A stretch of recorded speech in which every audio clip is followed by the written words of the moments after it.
and welcome, and happy to have you join us once again as we sort of move through into this amazing stuff. We'll say the bracha, Baruch Ata Adonai Eloheinu melech haolam, asher kitshanu b'mitzvotav v'tzivanu la'asok b'divrei Torah. Amen. And here we are. So we went through this verse, this amazing verse where God says, I appeared to them as El Shaddai, but I never let them know me. They never experienced me. And that is the sense of this word yada, because that's the word we use when we talk about Adam knew Eve. And so the word yada has this connotation of the experience. And, when you start to understand these words in the contextual kind of way, it sort of really opens up meaning, layers of meaning. So for example, the word amar meaning thought, and it says Vayomer Elokim Yehi Or, and instead of translating it as God said, let there be light, you translate it as God thought, let there be light. Has a whole different kind of sense to it, and in some ways makes more sense that way. And saying Adam experienced Eve is sort of a very beautiful way of talking about their intimacy. So anyway, so we were talking about yesterday the different, what it meant by El Shaddai and what it meant by, that it then says Ani Hashem, that God says to Moses, Ani Hashem. So we're going to go on now. I believe we did everything there that we had on the page. V'gam hakimoti et briti itam, and also I will establish my covenant with them. And with them is referring to the patriarchs, right? To Abraham, Isaac, and Jacob. I will establish it. Latet lahem eretz Canaan, to give them the land of Canaan. Et eretz megurehem, the land of their sojourning. So when you're a ger, right, there's a sensitivity within the Hebrew, even though sort of the notion of citizenship is, I think, a post-nationalistic meaning. I think, I'm going to guess, that it's more of a post-nationalism kind of thing. Nevertheless, there's a sense of, we translate it as stranger, but the point is, you don't really belong. You are just a ger, megurehem. And so we translate that English word as, use the English word sojourning. Asher garu ba, in which they sojourned. So we're going to take a look at any Rashis here. And indeed there are. And there's a very interesting Torah Tamima on this too. V'gam hamkimoti et briti, and I will establish my covenant with them as well. V'gam kishinir eti lahem. So Rashi goes back and sort of connects it to that previous verse and says, and when I appeared to them as well as when I appeared to them as El Shaddai, it's as well. Hitzavti v'hemadati briti beini uveinehem. I established and set up my covenant between myself and them. So, latet lahem et eretz Canaan, to give them the land of Canaan. La'Avraham, to Abraham. So Rashi shows where this was stated. But Parshat Milah, in the chapter where Abraham was circumcised, it's at the very end of Lech Lecha. Ne'emar, it says, Ani El Shaddai. It says, I am El Shaddai, etc. V'natati lecha uzaracha or zarecha, and I will give to you and your offspring, your seed, acharecha, following you, et eretz megurecha, the land of your sojournings. And we even have a direct citation. It's Genesis chapter 17. What about Isaac? Let's Yitzchak. So to Isaac, God says, Ki lecha uzaracha eten et kol ha'artzot ha'el. He says, and to you and your offspring, your seed, I will give all these lands, the hakimoti et hashvuah, and I will establish the oath, or how can I put it? I will fulfill. How about that? I will fulfill the oath Asher Nishbati LaAbraham, which I swore to Abraham, and that's Bereshit Kavav, Genesis chapter 26. V'ota shvu'ah, and that oath, Shenishbati LaAbraham El Shaddai, that I swore to Abraham with the name El Shaddai, Amarti LeYaakov, and I also said to Jacob, Ani El Shaddai, I am El Shaddai, Pre Urve, be fruitful and multiply, etc. And that's Genesis chapter 35. The Et haaretz asher v'gomer, and the land, etc., which I, etc. Hare shenadarti lahem v'lo kiyamti. So behold, I have, or indeed, hare, indeed, I promised them, I swore to them, but I had not fulfilled it. I had not fulfilled the promise. So that's all this part of this conversation that Moses and God are, God and Moses are having. And of course, you remember the context that Moses has already gone to Pharaoh, and Pharaoh has now removed the straw that they used to make bricks and insisted that the Israelites collect the straw as well and still have the same number of bricks they're producing. So this is in a whole different, you can see, whole different direction. Latet lahem, to give to them. And who is he talking about? Who's God talking about? To give to them. What's the context of that sentence? Who's the lahem? Who's the to them? Well, Tana, we have a baraita, an earlier source, prior to the year 200. Rabbi Samai Rabbi Samai says, Min ein letchiat hametim min haTorah. Where do we have a source of resurrection from the Torah? Shene'amar, because it says in the verse we just read, V'gam hakimoti et briti itam, and I shall also fulfill the covenant or establish the covenant which with them, latet lahem et eretz Canaan, to give them the land of Canaan. To them? But he's talking about who? Well, the patriarchs, and they died before. Well, this is the whole point, Lauren. Yeah. You get the Starbucks card. Yeah. Lachem lo nemar. It doesn't say lachem, to give to you, ela lahem, but it says to them. Mikan, and from this, ela tchiat hametim min haTorah. And this is a source for the belief in resurrection from the Torah. And resurrection, we're talking about physical resurrection. Of course, a lot of thought can go into that concept, and of course it's been questioned from the very beginning. It's not like people back then just simply believed stuff. It was also, in fact, if I'm not mistaken, I believe the Sadducees denied it, if I'm not mistaken. But one of those early classes or parties or whatever denied the theory of resurrection. The obvious other alternative is to say, meaning lahem, meaning to their offspring. That's true. It's true. But it would have been far clearer to say lachem, right? Except and then it's, yes, go ahead. Go ahead. But the promise says actually l'chau l'zaracha, right? Yes, it does. So it's both, really. That's the thing. So it's good enough. Nobody's trying to suggest that this is a compelling proof. It's just that since there was a clearer way to say it, if it wasn't going to suggest that, why didn't it say it? Right, because it's not merely to the offspring. Yeah, right.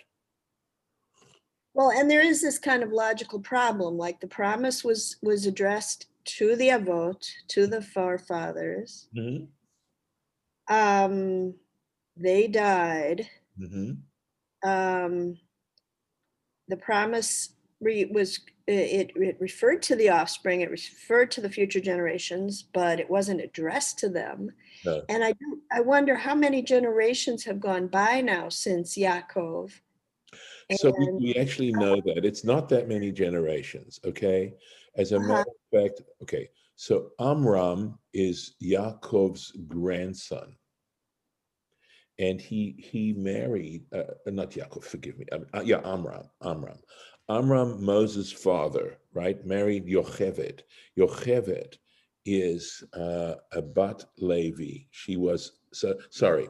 So Amram has to be Yaakov's great grandson because Amram is Levi's grandson, and Levi, of course, is the son of Yaakov, and Yocheved is Levi's daughter.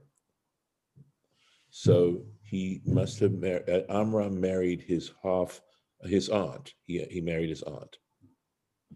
Not permitted by the Torah, by the way. Generations are actually, I imagined it as being much farther away than that. I know, but it is not. And this is discussed elsewhere. So the 400 years, right? Is it 400 years he mentions? My memory is unfortunate. That's what I've heard. I mean, Yeah, that's what I I don't know why. right. Well, that's a statement that God says to Avraham prior to the birth of Isaac, and the 400 years is considered to start from the moment of Isaac's birth. That's when the promise starts to be fulfilled. And considering that you can have a child when you're 100. Yes, that's true. However, yeah, this is discussed. I don't know that we'll actually get to it, unfortunately, because we're not going through everything, but it absolutely is brought up, the issue of how many years, etc. Let's go into the Baruch HaLevi Epstein here. Ritzonor Lomar. So what's being said here? What he's trying to say is, de lahem, that the word lahem, to them, mashma shahivtiach HaKadosh Baruch Hu latet la'avotenu Avraham, Yitzchak, v'Yaakov et Eretz Yisrael. That the Holy One, blessed be He, promised to give to our ancestors, our forefathers, Abraham, Isaac, and Jacob, the land of Israel. Uve'emet, okay, halo rak livnehem netana, but in truth, He just gave it to their offspring. Ela melamed. So it teaches, it implies, she'atidim, that in the future, the way this is working, that in the future, lachayot vayinchalu gam hem et haaretz, that in the future they will come back to life and inherit, they too will inherit the land.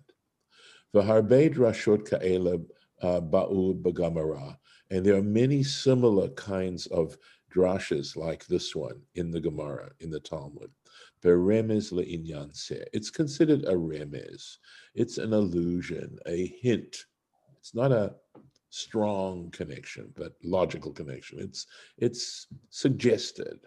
So one of the forms of, remember, of drash.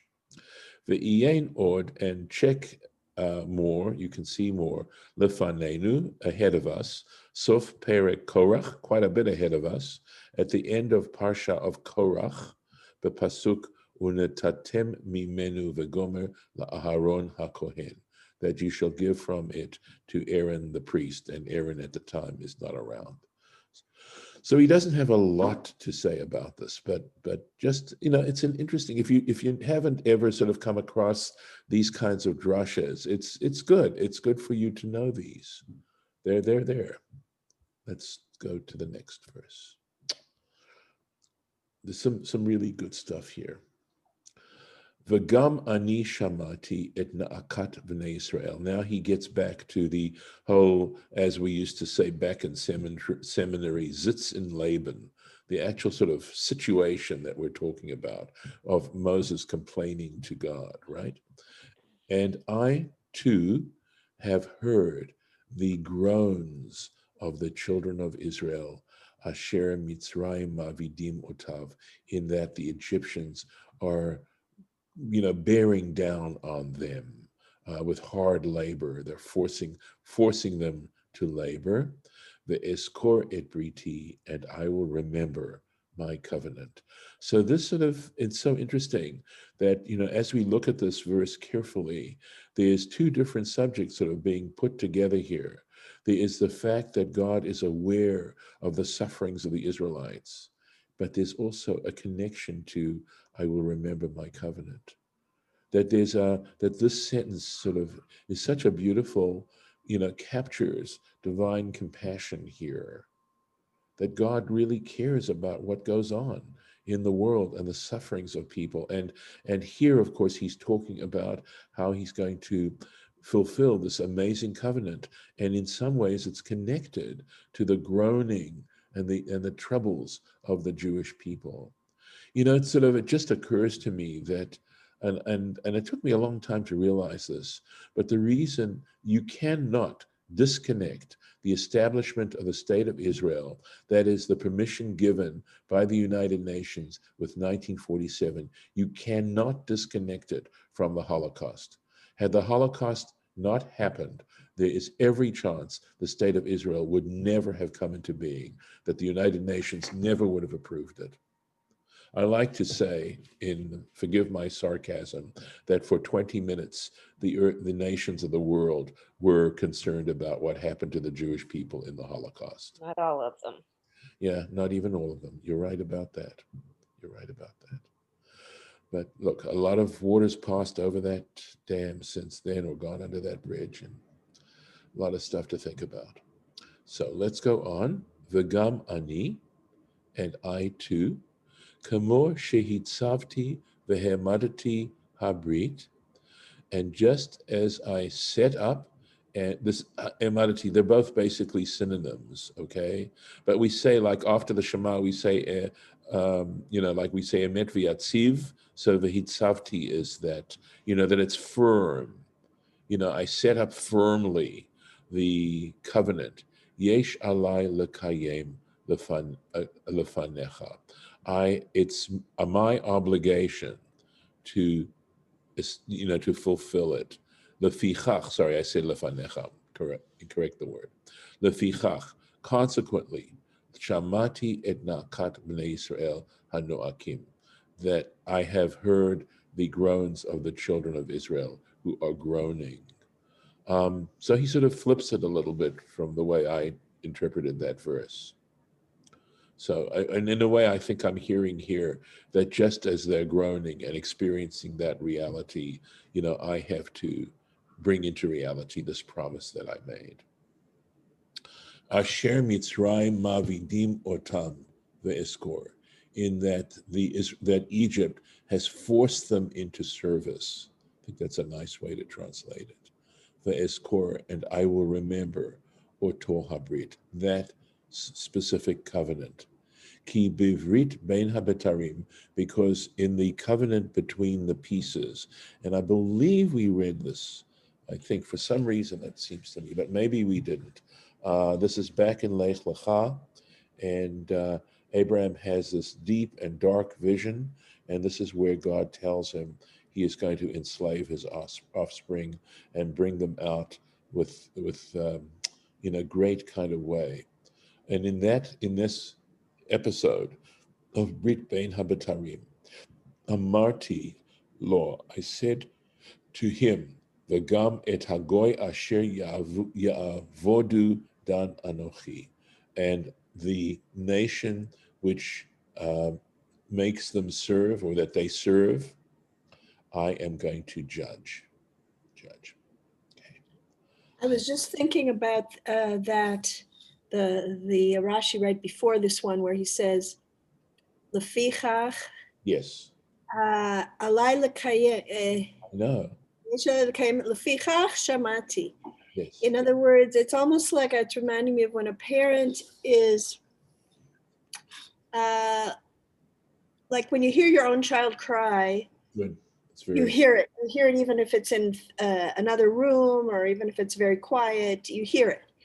When it's somebody else's child, sometimes friends say, oh, I'm sorry, our kids are making so much noise. I'm like, I don't hear it. Yeah. Not my child. I don't even hear it. Let me take what you're saying. I love what you're saying, and let me take it a little bit in a different direction, which is, if your own child is hurting, it hurts you more than your own hurt. To see your child suffering is one of the worst experiences you can have in the world. I mean, the truth is that anyone you love, if you deeply, deeply love them, it affects you in a very deep kind of way. Uh, and So again, what's coming out? The words between the lines. That the message between the lines here is the degree to which God loves the Jewish people. And it affects. That's also some of that metaphor of the paved brickwork under his feet, which is this mystical vision that Moses has after the sin of the golden calf. That the divine is affected. And to be emotionally affected as well. So I think he's affected by the pain of and suffering of all his creatures. I'm not here to argue that.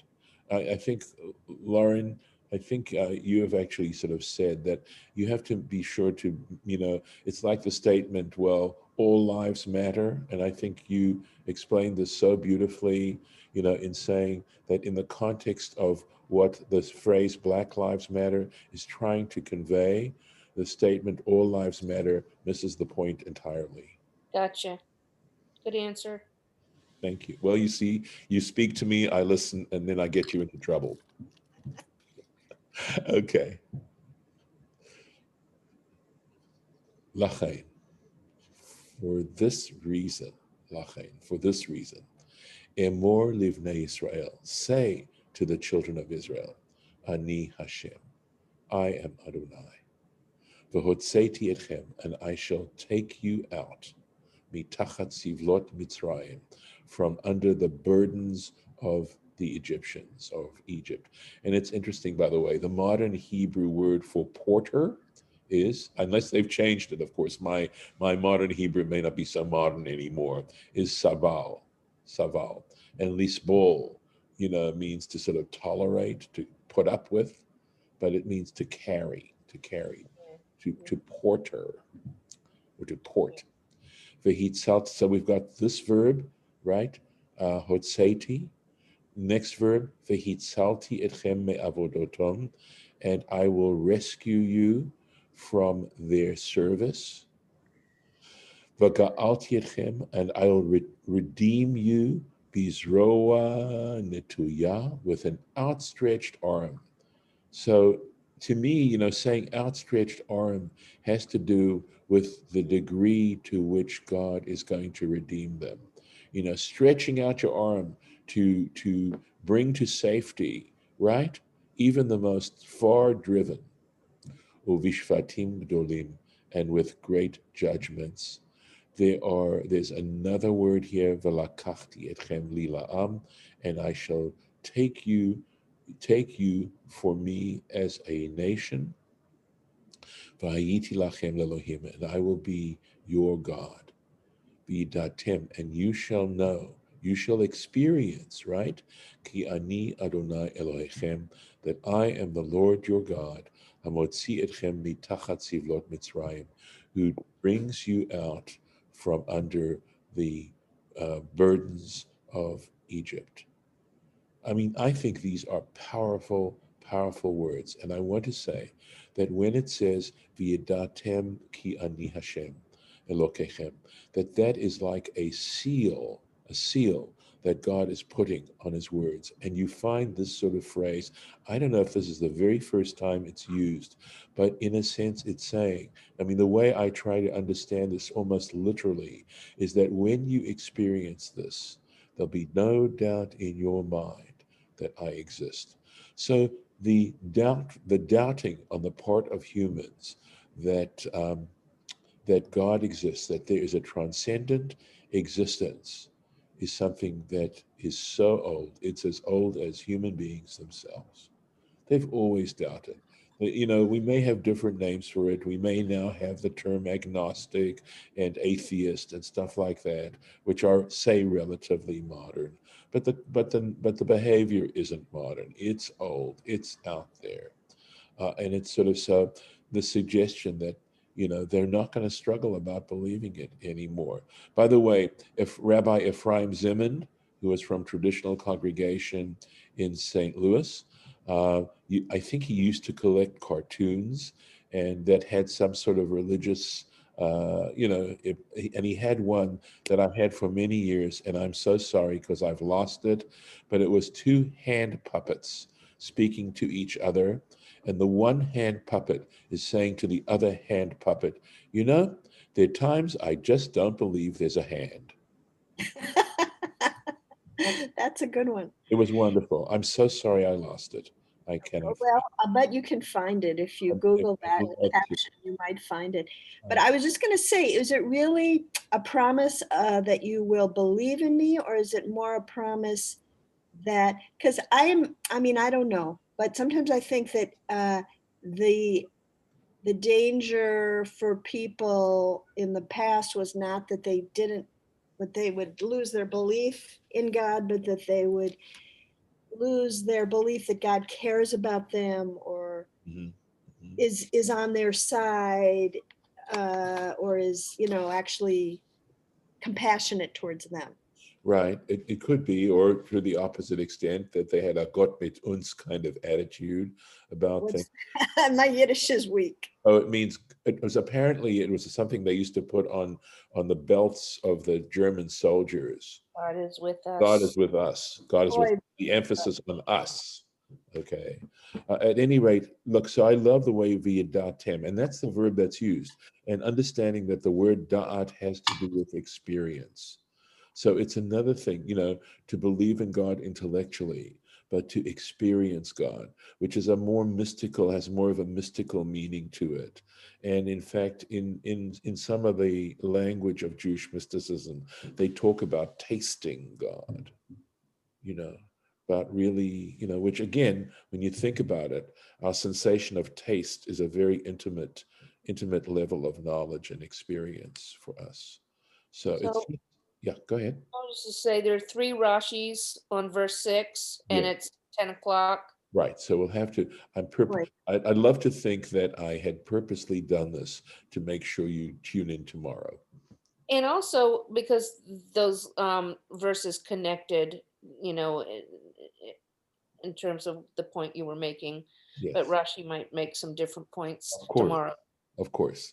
So tomorrow, with God's help, we will take a look at those verses and hopefully even be able to get into the Torah Tamima. We'll Because resurrect Rashi. I'm sorry? We'll What? resurrect Rashi tomorrow. Yes, exactly. Very well said. And by the way, just to give you a little bit of a tip off, those 4 verbs, velakachti, vehotzeti, vehitzalti, velakachti, vegaalti, or I'm not doing it in the right order, that is sort of the basis of the 4 cups of wine at the Seder, the 4 cups of redemption. And Torah Tamima has some cool stuff to say about that. So I'm going to stop the recording and thank those who have been listening to this.